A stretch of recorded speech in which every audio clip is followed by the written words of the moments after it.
Hello friends, आप सभी का हमारे यूट्यूब चैनल फिनटॉक में बहुत बहुत स्वागत है। तो दोस्तों आज हम बात करने वाले हैं कि पीई रेशियो के बारे में। तो दोस्तों आप सभी को पता होगा कि कंपनी में हम स्टॉक मार्केट में जब किसी कंपनी को मतलब कि का रिसर्च करते हैं, फंडामेंटल रिसर्च करते हैं, तो उसमें एक रेशियो होता है पीई रेशियो। तो आज हम इसी पीई रेशियो के बारे में जानेंगे। तो दोस्तों पीई रेशियो बेसिकली ये दर्शाता है कि कंपनी कितनी सस्ती है या महंगी है। P ratio equal to, example दे रहा हूँ, पी रेशियो इक्वल टू, जैसे एबीसी कंपनी है, एबीसी कंपनी का पी रेशियो 10 है।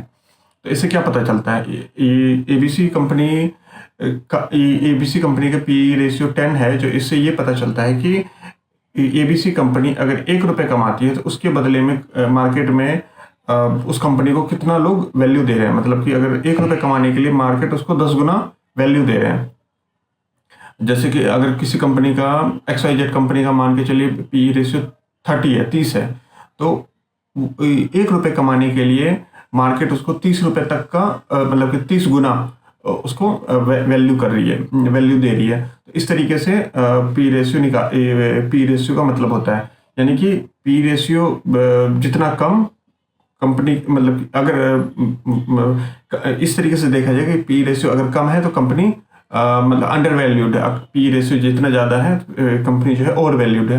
बट सिर्फ एक रेशियो से पी रेशियो को जज नहीं करते हैं कंपनी का, मतलब वैल्यू सस्ता है या महंगा है। सिर्फ पी रेशियो कम हो जाने से कंपनी अच्छी है या पी रेशियो ज़्यादा हो जाने से कंपनी खराब है, इस तरीके से जजमेंट नहीं करते हैं।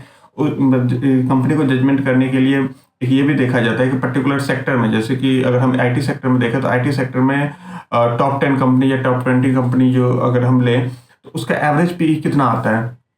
तो फॉर एग्जांपल, मैं एग्जांपल के थ्रू बता रहा हूँ, पर्टिकुलर एक कंपनी अगर हम जज कर रहे हैं उसका पी 10 है और उसका एवरेज, अगर इंडस्ट्री एवरेज चेक करेंगे तो उसका फॉर एग्जांपल 30 है, 30 है या मान के चलिए 25 है। तो 25 है और पर्टिकुलर कंपनी जिसके बारे में हम सर्च कर रहे हैं तो उसका 10 है। तो इस रेशियो से इंडस्ट्री के हिसाब से 10 का जो पी है ये कंपनी सस्ती लग रही है। लेकिन सिर्फ पीई के मतलब कि बिहाफ पे हम ये जजमेंट नहीं ले सकते कि कंपनी सस्ती है या महंगी है। तो हमें कंपनी को जज करने के लिए और भी चीज़ें देखनी पड़ेंगी, जैसे पी रेशियो है, एपीएस है, मार्केट सेल से मार्केट कैप कितना है, कंपनी का डेट कितना है, ये सब बहुत सारी चीज़ें होती हैं। कंपनी सेल कितनी कर रही है, कंपनी ग्रोथ कितनी कर रही है, कंपनी मतलब कंपनी का कोई शेयर प्लेज वगैरह तो नहीं है।